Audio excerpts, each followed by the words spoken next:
Hi there. In today's video, I'm going to show you how to remote play on Steam. Let's get started.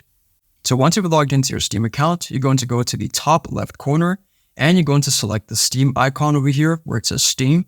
And then you're going to click on Settings. After doing so, you're going to go to the left side, you're going to scroll down a bit and then look for something which says Remote Play. After clicking on Remote Play, make sure that it is enabled, so enable Remote Play. And if you first started Steam for the first time, you're going to notice that this option is off. So what you just need to do is toggle it on. So now you can come down to Allow Direct Connection IP Sharing. You could either decide to leave it automatic or My Devices. I'm going to select all devices. Now it says Advanced Streaming Options. Enable Advanced Host Options. You could either leave that on if you want to. To improve performance streaming a game running on this computer, try reducing your game's resolution or adjusting the settings, so you can leave that on if you want. And scroll down again. Enable Advanced Client Options. To improve performance, stream a game running on another computer. Try reducing the game's resolution. Okay, same thing.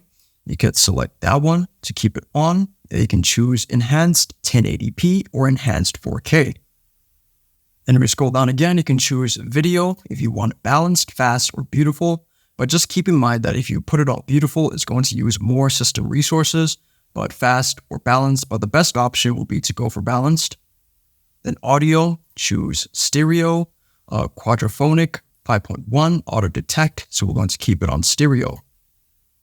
So now what you need to do is log into Steam on your other computer so that you can enable Remote Play. Now, once you've logged into Steam on the other PC, you can just do the same things again. You can go to the top left corner again and click on Settings, then go to the left side and then select Remote Play.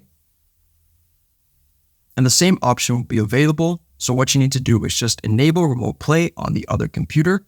And then once you're done doing that, a little window is going to pop up here on the right side, telling you that the other computer is ready for streaming. If this video helped you out, then please leave a like and consider subscribing. It's free and it helps the channel to make more videos like this. Thanks for watching and see you in the next one.